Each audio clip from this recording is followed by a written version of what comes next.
श्री भगवान ने कहा, हे महाबाहु अर्जुन, और आगे सुनो। चूंकि तुम मेरे प्रिय सखा हो, अतः मैं तुम्हारे लाभ के लिए ऐसा ज्ञान प्रदान करूंगा जो अभी तक मेरे द्वारा बताए गए ज्ञान से श्रेष्ठ होगा। पराशर मुनि ने भगवान शब्द की व्याख्या इस प्रकार की है, जो पूर्ण रूप से षड ऐश्वर्यों, संपूर्ण शक्ति, संपूर्ण यश, संपूर्ण धन, संपूर्ण ज्ञान, संपूर्ण सौंदर्य तथा संपूर्ण त्याग से युक्त है, वह भगवान है। जब कृष्ण इस धराधाम में थे तो उन्होंने छहों ऐश्वर्यों का प्रदर्शन किया था। फलतः पराशर जैसे मुनियों ने कृष्ण को भगवान रूप में स्वीकार किया है। अब अर्जुन को कृष्ण अपने ऐश्वर्य तथा कार्यों का और भी गुह्य ज्ञान प्रदान कर रहे हैं। इस अध्याय में वे अपने ऐश्वर्यों का वर्णन कर रहे हैं।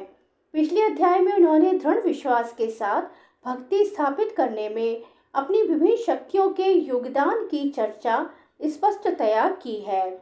इस अध्याय में पुनः वे अर्जुन को अपनी सृष्टियों तथा विभिन्न ऐश्वर्यों के विषय में बता रहे हैं। ज्यों ज्यों भगवान के विषय में कोई सुनता है, त्यों त्यों वह भक्ति में रमता जाता है। मनुष्य को चाहिए कि भक्तों की संगति में भगवान के विषय में सदा श्रवण करे, इससे उसकी भक्ति बढ़ेगी। भक्तों के समाज में ऐसी चर्चाएं केवल उन लोगों के बीच हो सकती है जो सचमुच कृष्ण भावनामृत के इच्छुक हों। ऐसी चर्चाओं में अन्य लोग भाग नहीं ले सकते। भगवान अर्जुन से स्पष्ट शब्दों में कहते हैं कि चूंकि तुम मुझे अत्यंत प्रिय हो, अतः तुम्हारे लाभ के लिए मैं ऐसी बातें कह रहा हूँ।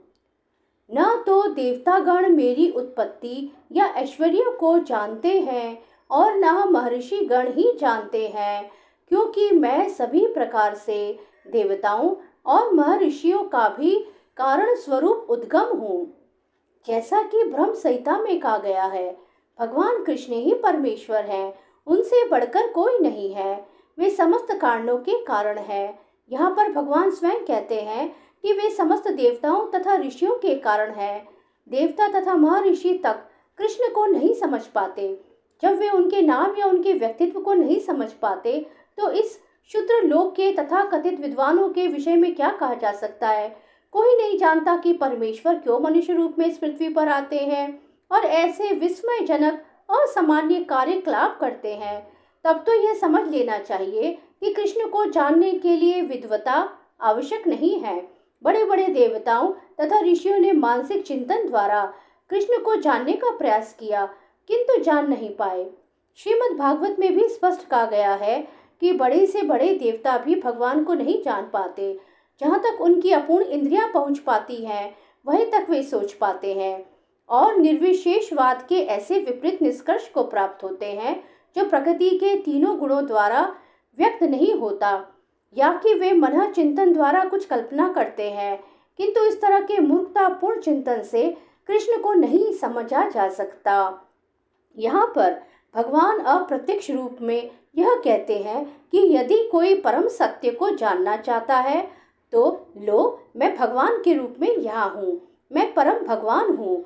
मनुष्य को चाहिए कि इसे समझे।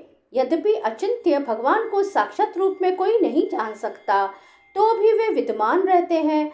वास्तव में हम सच्चिदानंद रूप कृष्ण को तभी समझ सकते हैं जब भगवद गीता तथा श्रीमद् भागवत में उनके वचनों को पढ़े, जो भगवान की अपरा शक्ति में है।